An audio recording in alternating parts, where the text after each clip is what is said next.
they do have options as to how they want to do this, but overall, it's going to be about just giving Bulldog some time to farm, and then once he gets up an item or two, and these 5 hook up and begin to push tier 2s, it's very, very difficult to deal with. That doesn't mean that EG doesn't have some tools for that, however. When you have Universe on the bat, excellent hero for him, and excellent, it's great at keeping people feeling a little uneasy pushing his 5 once the blink comes out. And whenever you have the initiation potential, even off of a Mirana, for example, it just makes it a little bit harder to get that guns forward approach of just walking 5 down the lane and looking to take a fight that way. However, they do have some nice things going for them. Enchantress creeps, for example, very, very nice, just to clog things up and make it harder to land as Sacred Arrows. So it's all going to come down to positioning and all going to come down to the early laning phase in a lot of ways. I think Alliance is kind of under the gun a little bit more than EG to maximize what they're going to be getting in the first 10 minutes. Remaining. Yeah, I would agree with you. There is some good things here coming from Alliance early on, though, that can transition them into the late game, meaning that Pugna, obviously, very, very good at pushing tower. So is Enchantress, even so is Invoker. And it does look like it is going to be an XOR just based off of his early build, because this isn't generally what you get when you have XOR. You want more mana, you want a little bit more damage, and just more stats in general, I think. And the Quaswex, you want more mobility for the fast phase boots. But what I was saying is that Pugna pushes towers very fast, so does Enchantress. That's going to free up more space for Admiral Bulldog and Lone Druid, and that's what you want. You want early gold for your supports, early gold for Admiral Bulldog, and just as much space as you can create. Because quite frankly, this hero is pretty terrible until he gets his Radiance or whatever item he decides to get. Until then, his bear is just all based on RNG, which can be in your favor if you go for early phase boots on your bear. But yeah, I'm very curious to see how he does in this early lane. He tries to pull the creeps early on, but it gets slept by Bane. So he's not going to get that early pull, and he pretty much has to go to the jungle, I think. But the problem is he can't, because Enchantress is sitting there. So unless they want to share it, he's going to be kind of useless down here. We can see he's messing with PPD a little bit, and this is the Bulldog Arena. This is what he's known for, and he knows up. Hang on, the top Universe going to be disrupted. Loda's right there behind him, and they're going to get a lot of damage done. Universe should be fine. Even taking time to throw out one more stack of sticky napalm makes it back with about a quarter health. So Bulldog already struggling, so is Universe being forced back. But yeah, Bulldog, first of all, to comment about the RNG, basically, when you say if RNG's in your favor, you can be fine. It's always in Bulldog's favor. That's just how that works. So he should be okay there. But he's just one of those guys that he seems like you almost never succeed in diving him. He always manages to stay safe. And somehow, no matter how bad of a start he gets, he wakes up in the mid-game with every item he could possibly want. So it's something EG is going to have to continue to account for, even if the laning phase seems to be going their way. Ake, in the meantime, trying to account for Universe as he's going to rotate down. Disruption to lead. Centaur should be in position. And, yep, decrap, stomp, nether blast, couple of auto attacks, and first blood goes to Alliance. Really well played. I really like how teams really make an effort to kill the offlane. Like you saw even before they got that kill, the first time they went on Universe, he's got to be careful as he gets slowed out right now. Can they get him with a decrep? I think they might be able to. Can they get in range? Do they have enough damage is the question. Yep, Universe still sitting on just level 1. Sticky napalm and no Firefly, but didn't end up needing it after all. So he makes it back. But just look at what Alliance is doing, and this is what I was talking about. If they get a kill early on and they're able to get into a position like this, they could just apply so much damn pressure to a tower. And Loda, not having a ton of mana, is going to hang on to his nether blast for the moment. Anticipating some kind of rotation, PPD has made his way over for now. And we'll see if they're going to be able to stem this, but the tower's already down to about a third health. They may be able to get the wave shoved back out, but basically as soon as they turn their back again, you'll see Ake and Loda hook back up, and that tower won't be standing for long. That's really smart play from like Loda and the other members. Like you see them, it's very easy to get in the mindset and the tunnel vision of, oh, we can just dive, we can kill him. But they know that some kind of rotation could possibly come up. And just the way that he was moving and the way he positioned himself, he was ready for that transition. So really well played. It looked like nothing happened there, but I really like the way they positioned themselves. It is freeing up a little space for Admiral Bulldog. He's getting some levels at the very least. It is very scary though. Bane and Mirana by themselves can take him down. Bane's already going around, but he should be able to block this arrow. If anything, just take the sleep off himself with a bear. Yeah, very nicely played. Yep. Bulldog quickly reacting. Anticipated the arrow might have been let loose already, so even hesitated in taking the Nightmare off, and this is just what he does. He stays alive here in mid. It looks like we have a lot of potential for action as we've got a double smoke. PPD is standing there and now going to be revealed. Throws out the Nova. Here comes Artur moving in. S4 should end up dropping here, but he's got help coming behind him. That's going to be EGM showing his face to begin. Centaur's there with the stomp on PPD. They'll get at least one return kill. Universe was there as well, but he'll be able to firefly back to the high ground. So ends up being a 1-for-2 trade by the time all is said and done, as they got the Morphling as well. And that's really not something you can afford to do against a pushing lineup. But, you know, whenever it's nice to be able to sit back and say, well, you know, we've got a Morphling, our late game's going to be solid. We should just be able to stabilize. But whenever you have a Pugna, a Lone Druid, and lanes like this that can rotate and put on so much pressure, getting in this kind of a hole early, small as it is, tends to spell very, very bad news for the mid game. Yeah, and Morphling takes a long frickin' time to come online, especially when he's in mid. He just doesn't get as much farm. It's harder for him to snowball in mid 1v1 because you generally have good 1v1 heroes against him. You saw how much damage Invoker did by himself with Cold Snap plus the tower damage. Yep. And we already see action here, rotations into the enemy jungle here from Alliance. They did spot it out with Bane though, so they know that something's up here. That's going to mean, you know, maybe Mason doesn't get as much farm down here and just have to play a little bit more safe. And it also is, again, going to free up some more space and farm here for Emerald Bulldog. Worth mentioning as well, Loda did bring down the tier 1. We can see the battle of the AoE heroes as PPD exchanging a Nova for a Nether Blast. The tower taking a little bit of damage, just about down a core health. It looks like Alliance for the moment is going to sit back, and we see Arteezy using his double damage. He should be able to last it fairly well. But Bulldog, if nothing else, has gotten his levels. He's coming up on level 5, so farm could be much better. He's sitting at just 9 CS, but he's hanging. This is fine for him, honestly. As long as he doesn't die, I think he's in a fantastic position.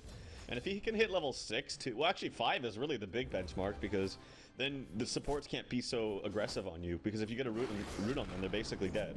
Well, it's very, very close, but now, yeah, there he is, level 5, so he's in a very, very good position. Where things seem to have settled down, at least for the moment. Ake already has an urn up, so he'll be wanting to put it to good use looking ahead. He and EGM are in the jungle. EGM just about 4.5, same for Ake.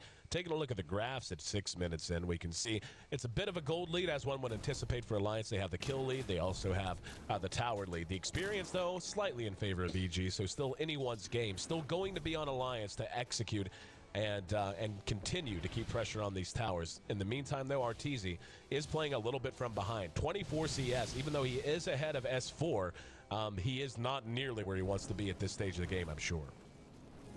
S4 does deny the rune top. Yeah, I think S4 is just scared of possible rotations. Like, he's kind of playing a little bit further back. I know that S4 usually likes to play very aggressive in 1v1s, but he already had that one gank, and here comes another possible gank in mid. Disruption, Sunstrike's right there to follow it. Nice waveform. Able to get him back to safety. Universe has to be careful. He came in to help if needed, but he has very little health. He's just short of level 6, so wouldn't even have had a lasso. Bulldog, in the meantime, is hooked up with the rest of his team here in mid. There's going to be a frostbite onto the Satyr creep, and they're just letting Loda, by the way, sit and do his own thing up in that top lane. So we'll take a look what he's farming towards as soon as we figure out if they're going to continue this push. Speaking of push at bottom, we've got our Bane and, of course, Mirana applying a little bit of pressure to the tier 1s. Not the heaviest pushing heroes at this stage of the game, but enough at least to force Bulldog to rotate back over. Not going to give any free damage away on the tier 1. S4 taking some damage here in mid, throws off the cold snap. Force Spirit summoned, and EGM thought about chasing him uphill, thought better of it. Yeah, I was wondering why they tried to push in the mid with 4 heroes like that. PPD, he's actually really over-leveled right now, despite dying once. He's almost level 6. Which is pretty crazy, and his D push is actually very effective. He can ice block or frostbite one of the creeps, which makes him kind of useless and kills them. He can also nuke. He's got a level 3 nuke from Crystal Nova, so now he's level 6, so it's going to be a lot easier for them to defend these pushes. Still keeping an eye on Loda, and he's the one I really am curious about. He's picked up a Staff of Wizardry. We'll see if that's going to be, yep, Necro Book. So they definitely are going 100% on board with the Necro Book push. And that's going to be tough to deal with. But like you said, EG has really held their own very, very well. I mean, things obviously have gone Alliance's way here in the first 8 minutes. But I think EG is in good position. And as this game goes later and later and later, you've got a Lone Druid, and that's great. But you have Mason, who is very, very well farmed right now, playing on the Mirana. And you're going to have the Morphling as well. So I don't think this is a game that they're going to be able to just sit back if the push strat begins to fail at 20, 30 minutes in. They're going to have to keep the pressure up. Yeah, the only thing is, I don't feel like Mirana's very good against push lineups. She doesn't really offer that much. You can't really initiate with Moonlight Shadow because normally in push lineups, when you're pushing, you have more gold on your supports, which means more sentries. Oh wow, Allison, aka Arteezy, taking a lot of damage. I think he's gonna die here.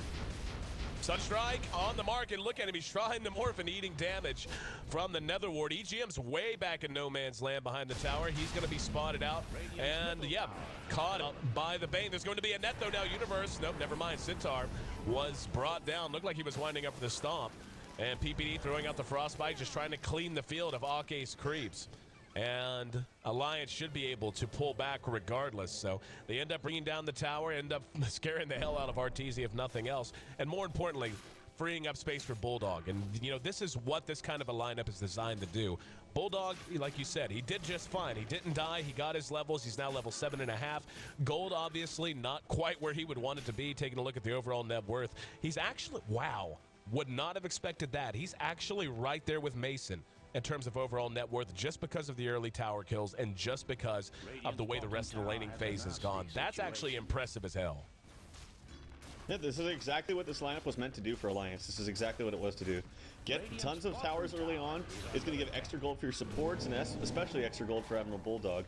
And then once they do this, like I said, Mirana can't split push, one, because she doesn't have enough damage, and she can't defend. She's just such a horrible defense or counter push. She just doesn't have any abilities that do that. Starfall is the only thing, but you have to basically get melee range to do that, and you can't do that against Alliance's team because of just one disruption, you're pretty much dead. Right. The one thing I feared for Alliance, but it's going to be kind of negligible once you get more items up on them, is that okay, it looks like Loda's going for that Necro 3 build, but he has very, very low HP. The one thing I fear is that he gets pulled out right away from Bat Lasso.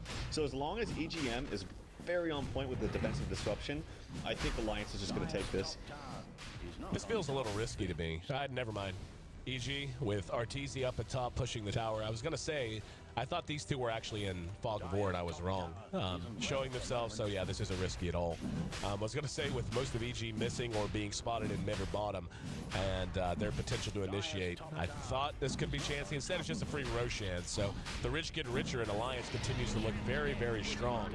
As Loda will be snagging himself an Aegis, that gets them a reset button based on what you had said, the idea of having your Pugna lassoed out too early. And but now that's not so much of a problem. But I'm still shocked just how well things have gone pretty much across the board. Loda and S4 are number 1 and 2 in terms of overall net worth. Right behind them, though, like 100, 200 gold behind, is Admiral Bulldog, who is right there with Arteezy and Mirana, despite being in that off lane that really, for the first few minutes, he could do very little about. So a little bit of pressure now being applied by EG. They're rotating the top, and it looks like Alliance is ready to contend. Yep, I don't know if they saw Bat with the blink, but he doesn't have it yet. He's got it back in the stash, so they should probably recognize that he's going to have it around this time. Checking Admiral Bulldog's gold count right now. He also has phase boots on his bear, and I like this. I'm not the biggest fan of just brown boots at Rush and the Radiance. I think having the extra mobility onto the bear makes your threat a lot more seen. Like, you can actually get kills without Radiance with the phase boots. Oh, what happened there? Guess he thought better of it. He went up the Fiend's Grip, and I believe he just realized how in trouble he and Arteezy were going to be. And Arteezy's able to teleport away. Yeah, thought that was a stutter step, and that Arteezy was still going to try to wait for him in and blow him up. But looking at the mini-map, it looked like the rest of Alliance ran into Arteezy. It was actually a nice play at bottom. Speaking of nice plays, a good pick-off on S4's Invoker for EG. So they missed out on the chance to kill Loda, but do manage to bring down the big guy in mid. But yeah, they went to use the Fiend's Grip. I think they immediately saw the rest of Alliance. He canceled the Fiend's Grip, and that's what allowed him to get away. So even though I said, what's he doing? He was making a good play. That's what he was doing. And good communication there, saving both of those heroes from a couple of deaths. In the meantime, though, Alliance is just happy to have a lane vacated, and they push the tier 2 down. Yeah, that even though S4 died down there, that's telling them that Bat's Lasso is down. They have nothing to fear with Bat Lasso down, pretty much. Like, that's basically EG's one ticket into winning a team fight, is picking one off and then going in with a lucky arrow, or even then if they pick one off, it's kind of hard to initiate without like a lucky arrow or something like that, because do they have mech up on Alliance? They almost do. Ake's almost got it. And it's going to be really hard to actually win a team fight with them. And Radiance is going to be online soon too. And again, it just Morphling takes so long to come online, and even then, he's just not got the farm he needs to have with just Treads Aquila. That's all. That's all he's got. And just about 5,000 gold lead now for Alliance. The experience is still in favor of EG, so it's not as if they're getting spanked across the board. Instead, it's just, I mean, it's 2-3. It's an extremely low kill game, honestly, given how much action and how much pushing we've seen so far. But it's just the gold lead that begins to pile up whenever you're able to clear towers at the speed that Alliance can so far. And speaking of, looks like they want another one. Down goes the Nether Ward, and they're going to go ahead and push at the tier 2 and keep trying to force EG to fight when they don't want to. They still have another 3 minutes on the Aegis, so they'll probably just continue to push the envelope until that expires.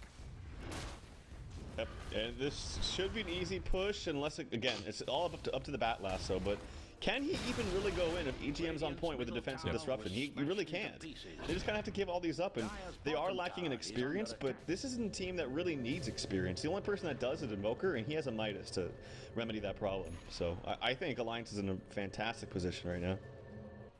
Arteezy trying to split push as best he can, and you know, this is kind of the issue that they're running into as much or more than anything is heroes like Mirana and Morphling actually can do an excellent job of split pushing once they get up a couple of items. Problem is, Alliance doesn't even need that many items, and what they do need, they already have. So you have Arteezy trying to split push bottom, and in the time it's taken Alliance to push down 2 towers, he could do nothing but bang down a tier 1 bottom that eventually gets denied just because he doesn't have the speed to bring it down before Alliance is done and ready to react. So last outer tier tower now is going to be the target. I think this is the right call from EG. The hell with defending it, man. Try to just get what you can where else you can. Yeah, if anything, I feel like this might be a mistake by Alliance. Tier 2s are important. They should be able to save the tier 2 top, and I think they need to. It looks like they might just want to go high ground right now, though. They still have Aegis. I think that's their thinking. Use the Aegis. Now, and the Maelstrom now up on the Bear is a big item. Yeah. Oh, he went Maelstrom. Okay. Yep. And here we go. Necro Creeps leading the way. Nether Ward's already down. This makes it very difficult for EG to try to engage out. We can see Loda eating a lot of damage. Does still have his Aegis up. In the meantime, the top tower does end up dropping. The rest of EG did pull back, so it was the creeps that got it, but they'll be more than happy with that.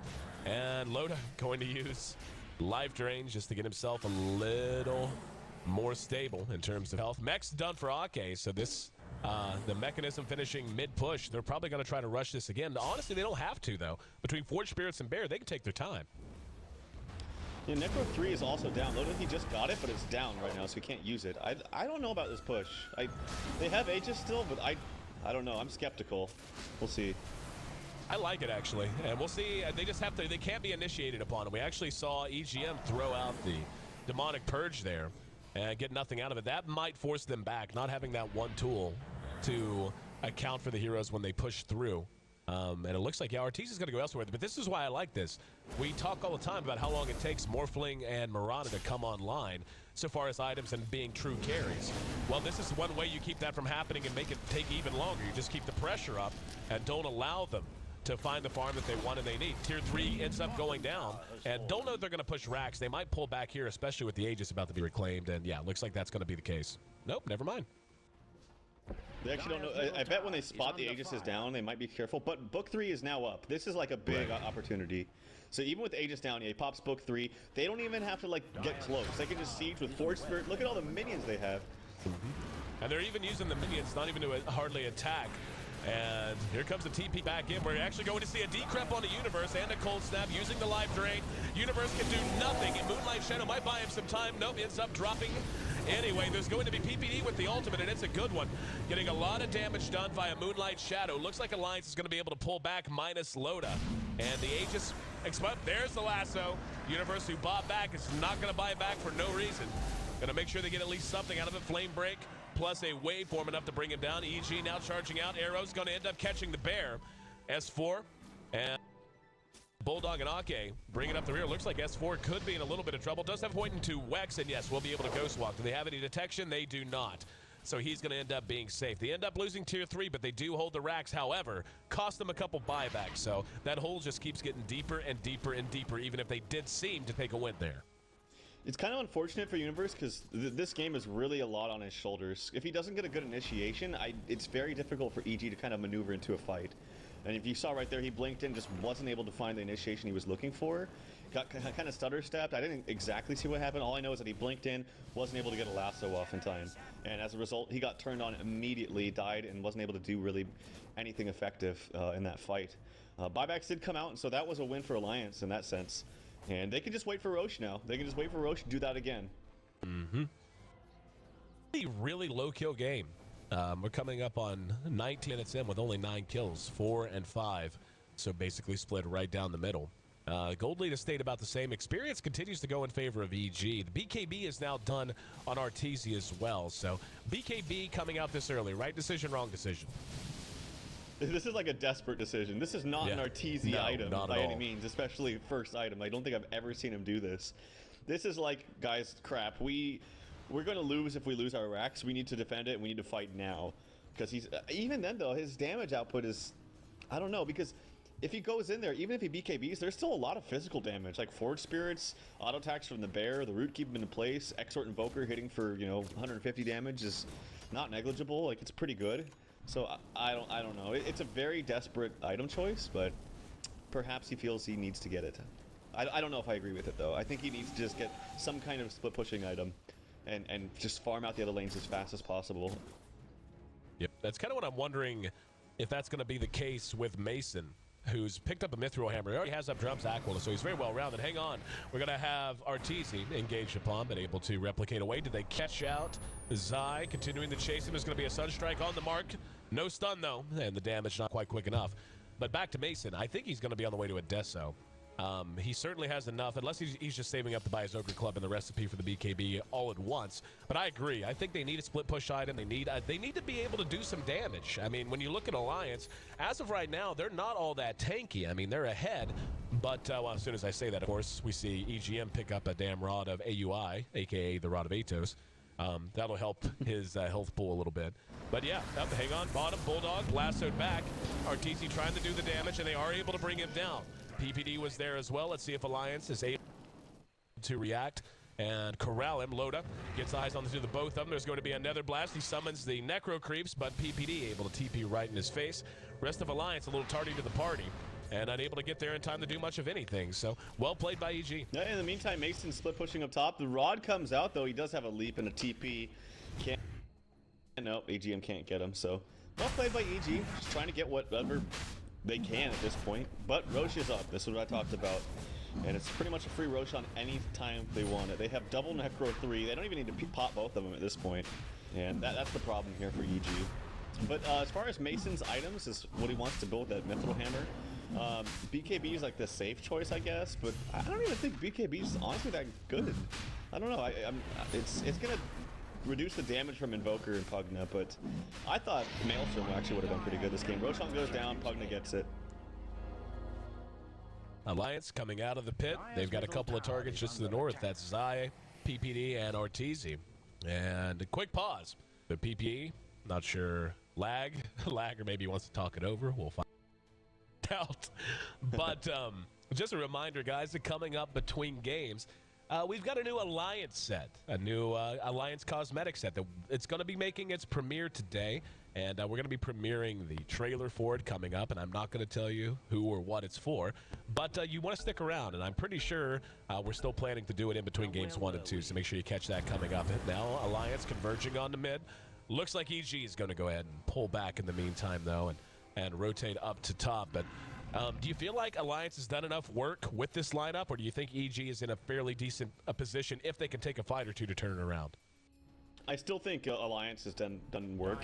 As long as they don't get kited out really bad now and just constantly moving around with a split push, like that's what's happening right now, actually. EG is making Alliance move to them. And as long as they don't die, then they're winning in these engagements. PPD TP's out. They got all members of Alliance to come up here. Oh, Zai spotted out, though. He might be the one that's dead. But unfortunately, Loda has no stuns. The ult comes out. No, they live. So all these little small things are actually pretty big wins for EG. They just need to buy each other enough time so that Morphling can actually come online with the second item, and he will have enough, but he wants to save for buyback too. So did end up going with the safe choice, by the way. Picked up a BKB, and I don't know. I still think I would have preferred a Deso. They need something to allow them to turn these fights around, because I feel like right now they're doing a great job of honestly outmaneuvering Alliance, keeping them pinned back, as you said, and not allowing them to really bring this push potential to bear with the double necro and everything else. But can you do that long enough to continue to allow Arteezy to become more and more relevant? When he went BKB first, I don't know, and that's really my big concern. Another Atos comes out for Alliance, as we see one picked up now by Loda. Bat, in the meantime, also picked up his BKB. Well, Loda's kind of in a precarious situation here, but then again, so is Mason, as he leaps out, takes a little bit of damage from the life drain. But, oh, I was going to mention one more thing, and it totally slipped my mind, but... Oh, with the BKB, I wonder if Mason is buying this BKB just because of the Nether Ward, because it actually destroyed him in that bottom push. He took so much damage. Point. Even from... It seems like it wouldn't, but Starstorm plus the Sacred Arrow, and he casts a couple times. It actually does a lot of damage to him. And the Nether Ward lasts for friggin' 30 seconds now, too, so... I'm sure there's a number of reasons. Invoker, his damage output is so strong onto a Mirana, especially, who before the BKB only had around 1100 HP. You know, something that worries me here is situations like this. Alliance now is ready to hook up and push his 4. And yeah, we're going to have a TPN. That's going to be Boots of Travel on S4, and they immediately rush the racks. Glyph is used. Let's see if they can initiate out of it. Good placement for the Nether Ward. Necro creeps are up in front along with the bear. And yeah, there's just nothing they can do. This is exactly what I was talking about. Is EG can try to split push them out and try to keep them back from the map, but if Alliance decides to commit, they push so quickly, and they are lacking towers in every lane, to the point that there's no hope of, even if it's Mason and Arteezy trying to push against, say, a Shadow Demon, which is the situation we saw on top earlier. The Shadow Demon is going to be able to hold a little bit longer. He's going to be able to hold long enough to allow Alliance to just begin clearing buildings. Now we're going to have a lasso. This is a great kill if they can get a Bulldog brought back and the leap in. Nice Starstorm, and now the waveform in. EG engaging in PPD with another nice ulti. Gets off full duration. Damage is going to be there. They end up popping the fresh Aegis off of Loda, and Arteezy not done yet. His BKB expires, but he's right on the tail of S4, who turns around, uses the cold snap. Doesn't matter, behind the fight. EG continuing clean house. This is going to be a 5-for-0 exchange, as this game has turned itself around, at least in terms of momentum. Now at bottom, the racks were still cleared off, and EG has a lot of work to do with short respawn timers. It's only 25 minutes in, but now they're beginning to show, hey, we can fight, we can stand up to you. Really good play from especially Universe, and oh my god, Zai with such a clutch sleep there on PPD. He had the decrep up on PPD. He used the Nether Blast, and right before it ticked, Zai with a clutch nightmare, saving PPD's life. Also, Universe just really the one to start all of that, and that's what I talked about. It's really up to the Batrider. So Universe with a really clutch and just good heads-up play. They knew they were backing off. Most of their spells have been used. Both Necros were down. He saw the opening and he went for it. So really nice job. Taking a look at how the first 25 minutes have shaken out for every player. We can see Universe sitting at 4-2. He's in good shape, and even though we have seen him struggle a little bit, he has managed to be that X factor that EG really needed, especially right there. 3-1 for Arteezy, 3-1 for Mason. Can't really ask for better, and then it's just kind of a grab bag for Alliances at this point, as they're now being doubled up in kills by EG. The question is that one racks they were able to bring down before EG's first big team fight win enough to secure them the momentum they need arcing through this mid game? They're trying to get a little bit more now, as they are smoked up and moving down mid lane. Yeah, they do still have a ton of push, but the problem is now they're extremely lacking in experience now. If you even just pull up just like the scoreboard, it's 11, 15, 13, 12, 15 to 9, 9, 12, 13, 11. So their experience is bad, but PPD in trouble. And there's the Atos. Universe going to get lasso on the EGM though, and will not be able to get him in the base. Defensive disruption. Let's see if they want to come back up. There's going to be a beat strip on the load in the meantime, however. Nether Ward's still doing what damage it can. BKBs have plenty on both sides. It looks like Zai has to break off. Universe falls back. PPD moving into position. Arteezy is caught out by himself, doing what damage he can. Can they nuke him down? PPD with a fantastic ultimate that was left to channel. For the majority of that, he's still alive and manages to help turn this around again. They track him down by the time all said and done, but now Bulldog likely to make it 4, as Mason's right there. 5 seconds on Sacred Arrow. S4 gonna try, nope, couldn't do anything to try and help his buddy out. That's a 4-for-1 exchange, and honestly, EG is just playing these 5-on-5s out so much better. And you know, the sad thing is Universe really didn't contribute a whole lot there, because Alassa was on a Shadow Demon who wasn't even brought inside the base 14-17, Alliance continues to give back some ground. Taking a look at the graphs, the gold is completely turned around. Alliance now behind EG by 2,500 gold. The experience, on the other hand, is gigantic in favor of EG. Yep, and that just comes with most of Alliance's time has been spent pushing as 5.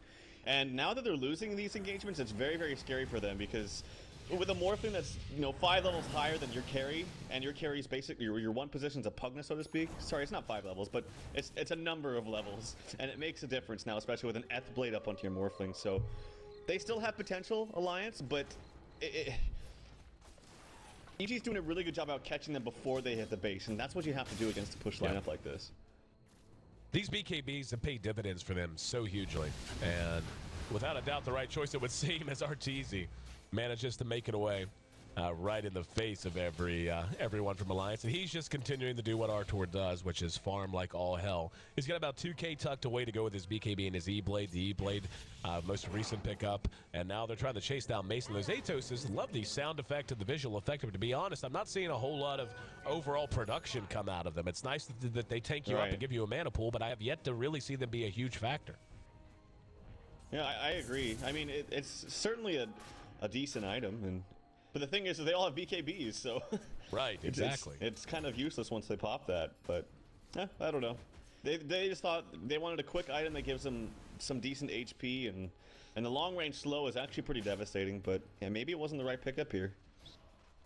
I just can't help but think, like, 4 staffs, something like that. Allow yourself to allow your team the mobility it takes to deal with heroes like a Morphling, like a Mirana, like a Bat, who are inherently very mobile and can kite you out, can cause you problems that way. But you can just see, I mean, just the map positioning alone. Alliance basically pushed down the throat of EG from minute 5 until minute 25. But now, coming up on 30 minutes in, they're all hemmed together as 5. This is what they've had to do all game, but they were doing it with the purpose. Now they're doing it defensively, and this is a huge benefit to EG, who has already built huge experience lead. The gold now in their favor, and Alliance can do nothing but huddle. Yeah, and it was here comes Bat. He's scouting out Roche, and there's an Atos. Makes him quite slow. Could see a possible engagement here. He's very, very slow, taking a lot of damage, but I don't think they're going to kill him. Takes him down to half HP though. Roshan is, is kind of like the ticket for Alliance back into this though. Is because that's going to give them the extra levels that they need, but it's also a very scary place for them to fight against a Bat Rider. They have good vision up though. PPD hit with the Atos. They're putting those items to work, and the magic damage would have been huge, but not quite big enough, or not quite on time. And we see Ake brought down immediately. Arteezy going to engage. There's Mason right with him, going to work on Loda. Loda decreps himself. In the meantime, in the pit, Bulldog engaged on by Universe, who does lasso him out. Arteezy still up and fighting, now turning on S4, going to chase him up to the high ground. There's going to be a feed script on the EGM, who is trying to come in and help. And S4 being pursued out, following the 4 staff of EGM onto the high ground. Still not enough to keep him safe. Behind that, though, Bulldog being tracked all the way back to the tier 3. Will go ahead and try to buy himself some more time with the true form metamorphosis. Doesn't matter. That's another gigantic exchange that ends up nil for Alliance. And yeah, EG says to hell with it. We don't even want Roche yet. We want Rax. We want to be even on that playing field. Alliance cannot win a team fight. It is absolutely impossible for them to win a team fight at this point. There's just too many items, and we talked about it takes them a long time for EG to get online, and it was extended because of all the constant push early on from Alliance, but they've gotten there. And once they get there against Alliance with this lineup, I don't think there's a way for them to get back into this. I really don't. Morphling's just way too big, way too fat, way too good against the Heroes of Alliance. When he picks off a hero instantly before the fight even starts, you know you're in big trouble.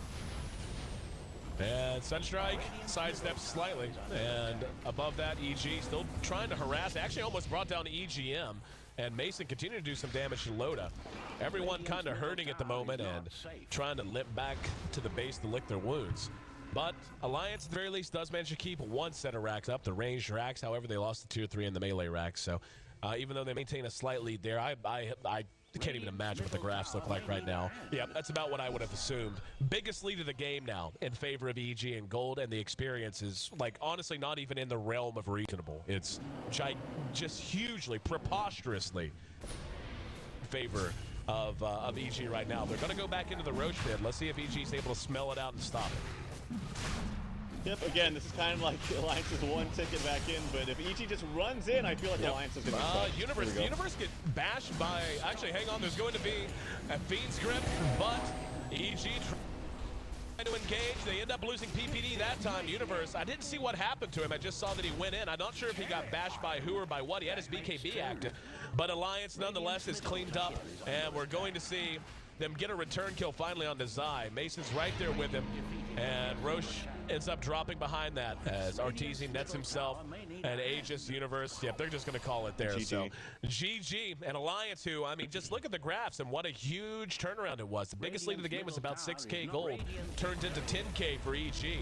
By the time it was done, in excess of 30,000 experience, the lead for EG by the time that match was over. So gotta be deflating, man. You know, Alliance comes into this. They struggled so much in early D2L Western Challenge play that this is a must win.